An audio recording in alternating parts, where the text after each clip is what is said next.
Счастье, счастье, счастье летит. Достоинству гороскопа, да, достоинству гороскопа, скорпионы. Счастье летит к вам, крепко за него держитесь. Сила духа, стержень, несмотря ни на что, когда ты держишься за позитив, за стержень, за силу духа, за философию жизни, то ты обязательно совсем все, что принесет жизнь, ты совсем обязательно справишься, от чего отталкиваясь, от того, за что ты крепко держишься. Посылаю вам. Ну, а вижу Розану. Ладно, сразу. Ой, скорпионы ставят, напоминать не надо, сразу ставят лайк. Спасибо вам, мои хорошие, спасибо. Ну что, два события в Марсе, таких значимых, которых особенно для вас будут значимы, потому что присутствует и делает транзит один из ваших управителей.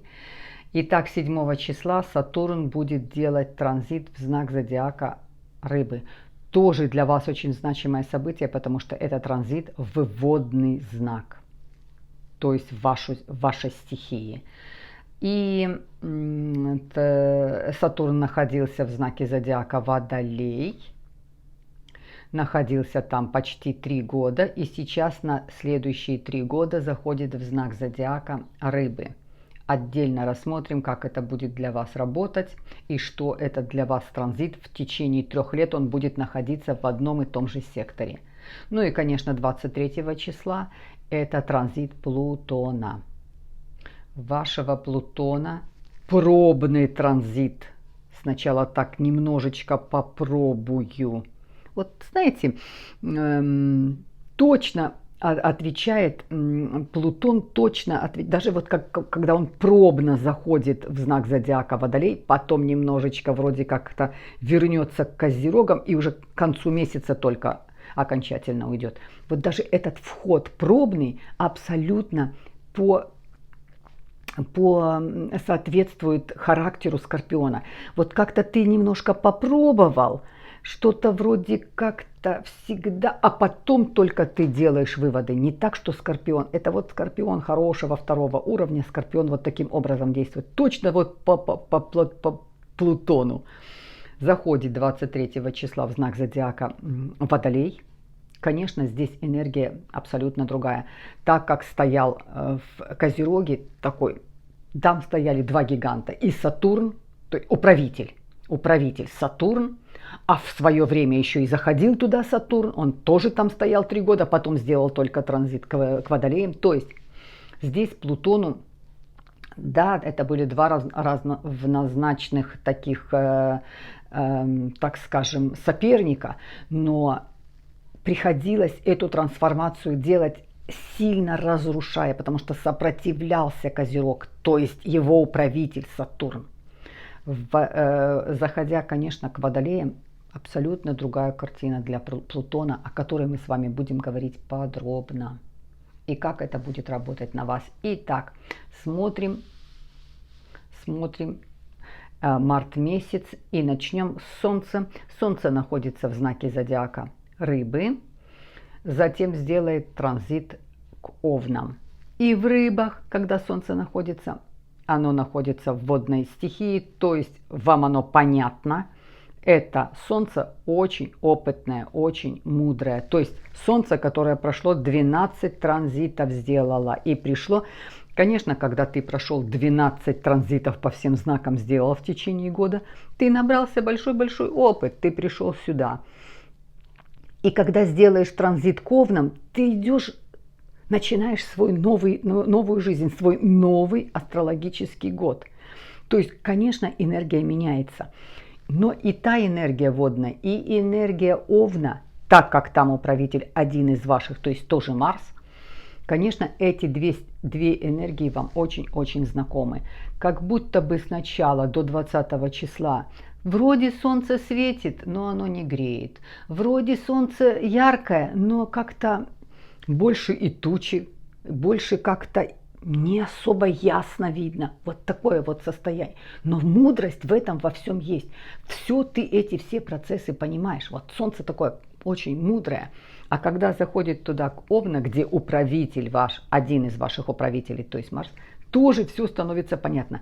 Впрыскивается вкус жизни, радость жизни, энергия жизни, молодость жизни. И еще и плюс открывается новый астрологический год, начинается с транзита, то есть 20 числа с транзитом Солнца к Овнам. И смотрите, делает транзит и сразу делает очень красивый секстиль с Плутоном. А Плутон уже вот-вот-вот на выходе, он 23 числа выходит, а это 20-го.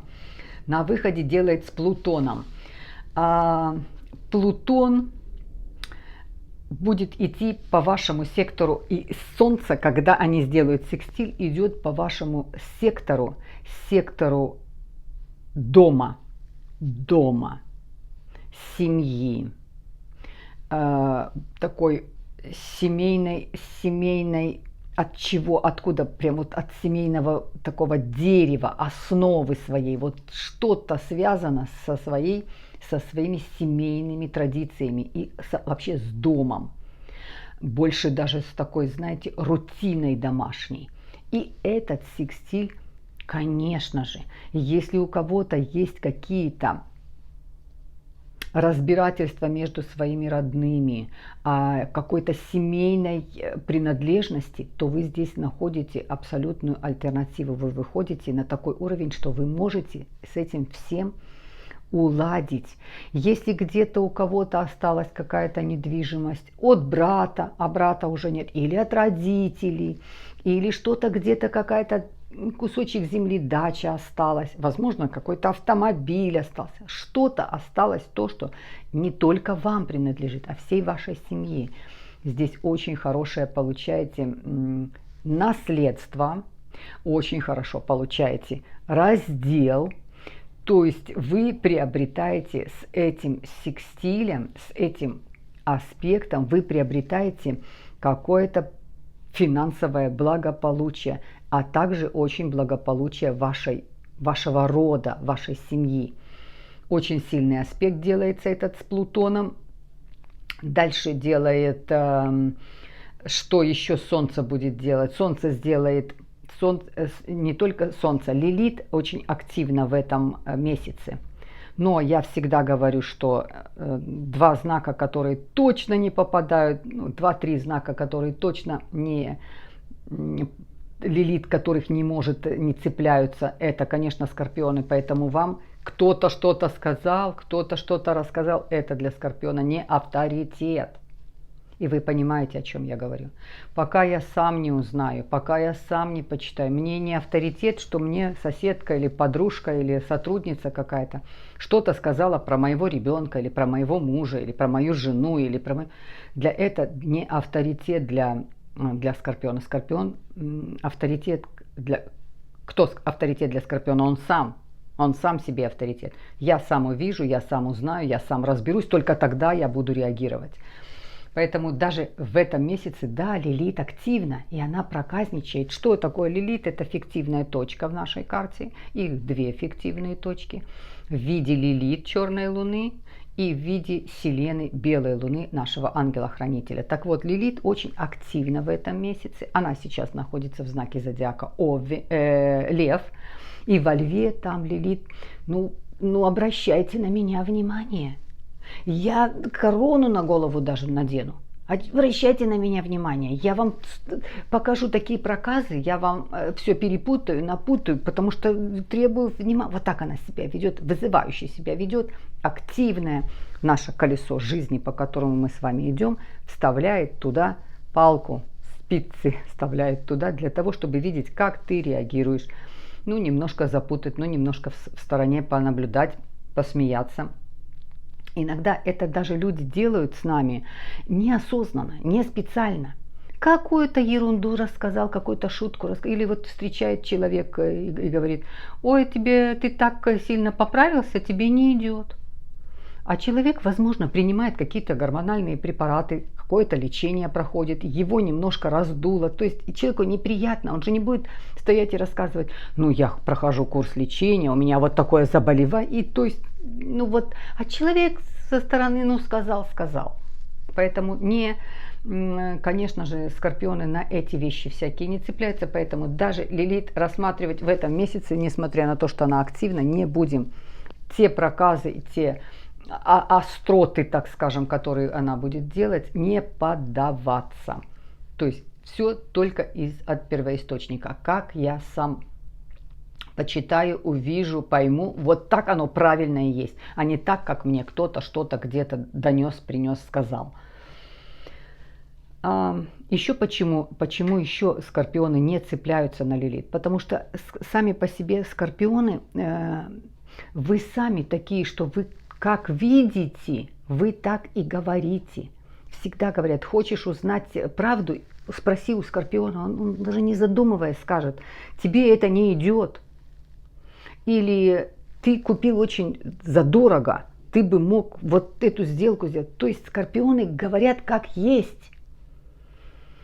Вот иногда даже кому-то кажется это, ну так неприятно сказал, ну так прям вообще обидел меня. Это не потому, что обидел, а потому что скорпион как видит, так и сказал. Поэтому вы эту Лилит просто понимаете, потому что, по идее, скорпион сам такой. Он не может придумывать, если человеку не идет, он говорит, ой, у тебя очень яркая помада, тебе прям сильно бросается, может быть, тебе помягче тон. Но не потому, что он тебе, а потому что так видит скорпион. И они настолько говорят сразу и правду, что иногда не всем это приятно. Поэтому, эту Лилит не рассматриваем. Итак, дальше смотрим, конечно же, Меркурий. Меркурий будет находиться до 19 числа в знаке зодиака Рыбы. Опять водная стихия, опять вам этот Меркурий понятен. Говорю, не говоря. Вот смотрите, какой Меркурий в Рыбе. Это такой же точно, вы его понимаете. А он у вас идет, Меркурий, по сектору радости, счастья, удовольствия. Вот по такому сектору. И здесь Меркурий говорить не надо. А зачем говорить? Все понятно. Настолько все понятно Скорпиону, что когда с ним начинают, так ты же это не говорил. А что говорить? Разве это непонятно? Кто-то что-то еще начал разговор, Скорпиону уже все понятно. Как-то настолько быстро воспринимает ситуацию Скорпион, и ему кажется, что тоже все так быстро воспринимают. А что тут объяснять? Или что об этом говорить, когда все на поверхности, все понятно? Но люди не так воспринимают. Поэтому Меркурий, который будет находиться до 19 числа в знаке зодиака Рыбы, абсолютно ваш Меркурий, который вам очень понятен. Почему? Потому что там Меркурий тоже я чувствую. Я не знаю, как вам объяснить, я чувствую, что это плохо. Или я чувствую, что это не так. Но вот как объяснить, я не понимаю. Вот так рассуждает Скорпион. А вот почему ты это не хочешь? Я не знаю. Я не могу объяснить, почему. Я так чувствую, что я не хочу. Это очень отражается. Вот какое-то заболевание, происходит какое-то заболевание, и Скорпиону говорят, так иди к врачу, возьми таблетки. А Скорпион себе говорит, я сам справлюсь со своим организмом. Вот у меня это пройдет, мне надо там выспаться, или мне нужно так. И я как будто, знаете, внутри какая-то такая внутренняя подсказка идет, что Скорпион говорит, я сам разберусь, я знаю, как это, я так чувствую. Вот такой будет у вас Меркурий.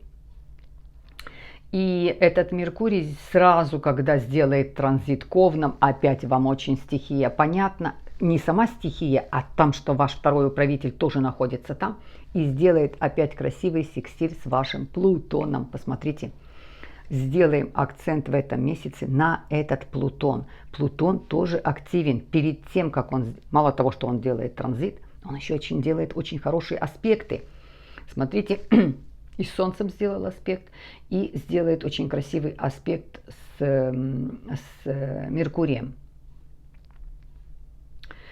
А Плутон у вас будет идти транзитом, Плутон у вас транзитом по сектору семьи.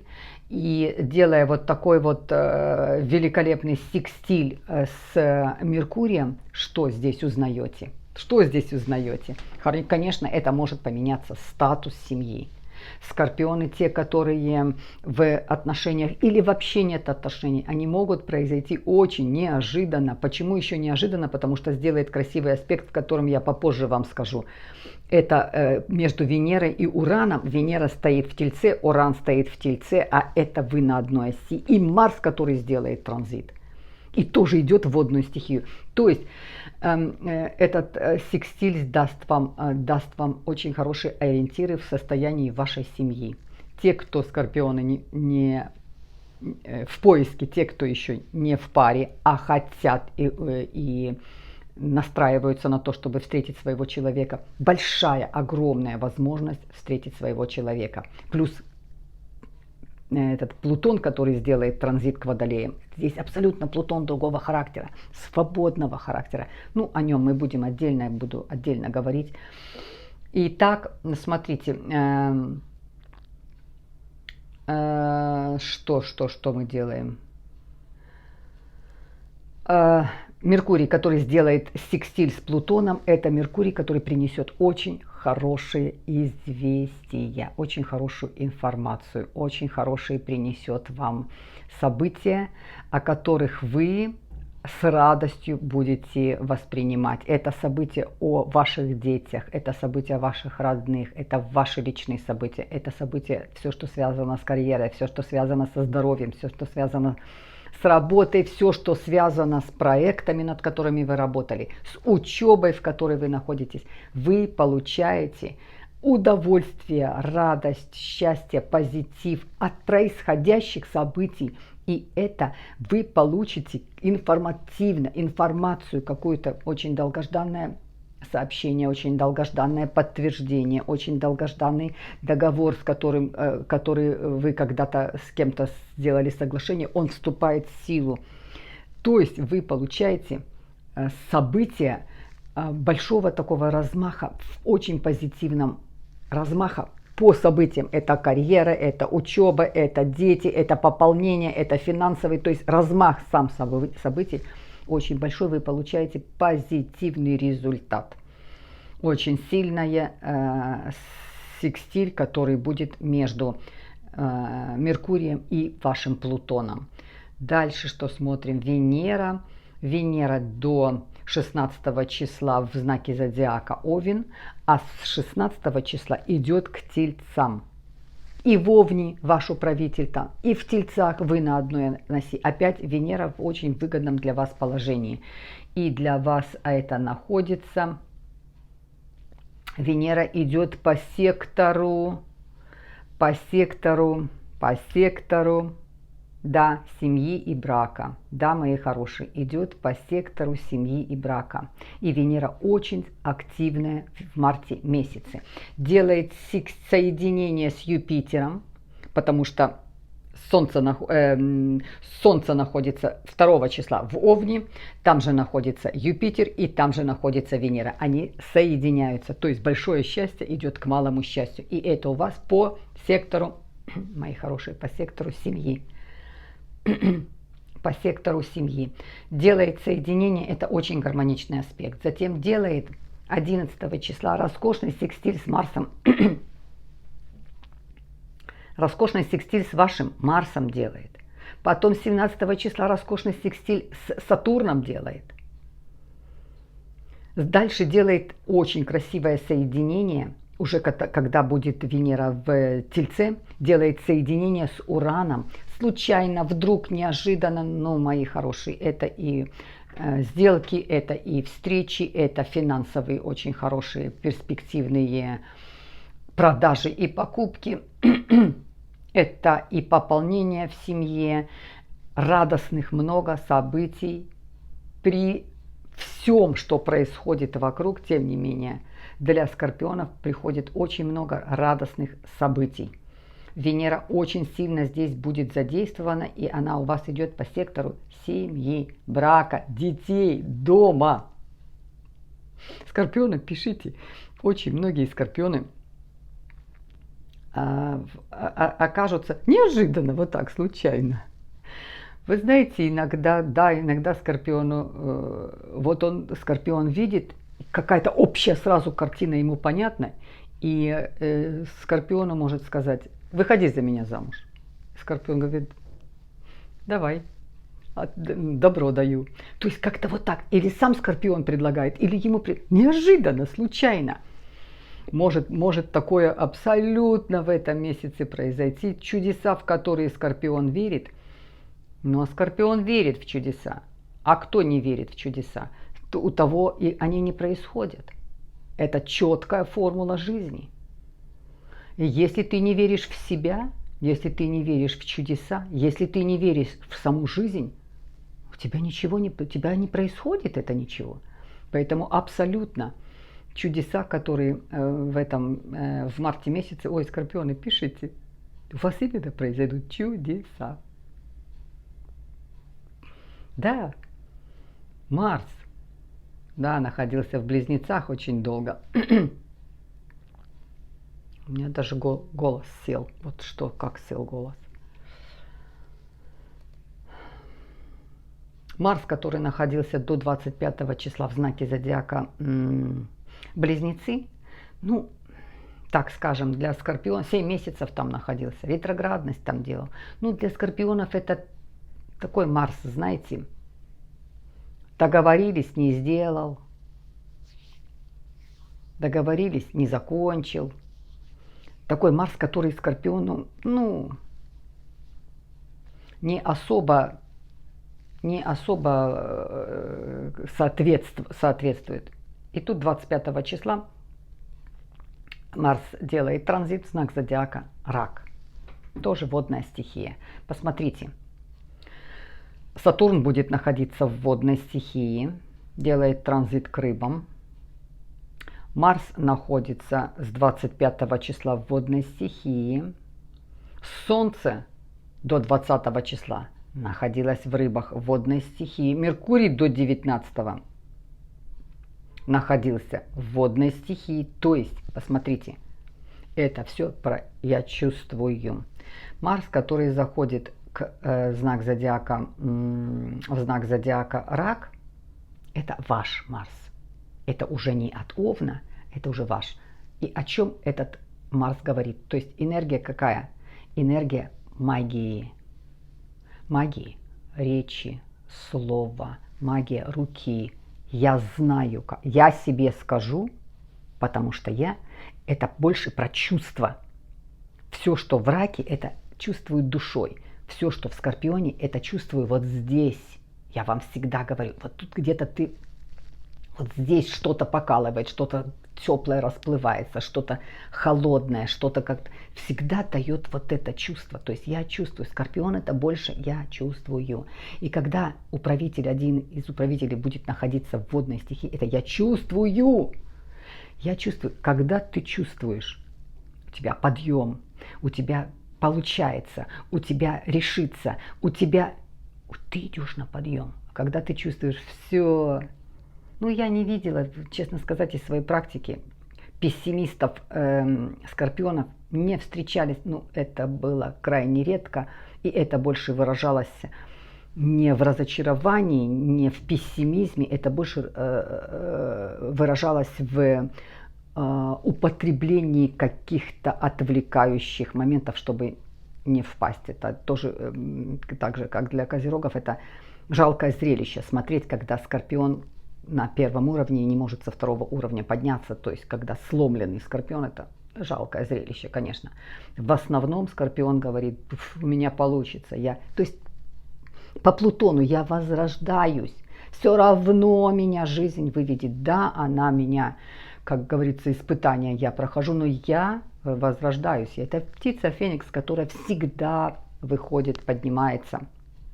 Поэтому здесь, конечно, когда Марс будет заходить в знак зодиака с 25 числа в Рак, то вы будете чувствовать вот это возрождение. Но это очень, я чувствую, я как-то вот отсюда, я чувствую, я знаю, что у меня будет все то, о чем я мечтаю. Так, мои хорошие, 25 минут, надо заканчивать. Ну что, мои хорошие, вот такой плюс-минус март. Отдельно сделаю видео по Плутону, по домам, пройдусь, как это будет работать, потому что заходит Плутон, потом немножечко побудет в Водолей вернется к Козерогам и окончательно уйдет на 20 лет. То есть в 20 лет у вас Плутон будет стоять в одном доме, отвечать 20 лет за один дом. А этот будет у вас по сектору, о котором я буду делать отдельное видео в течение 20 лет. Вижу Розану, слышу такие слова, сразу, конечно же, ставлю такой плутонский лайк. Обнимаю вас.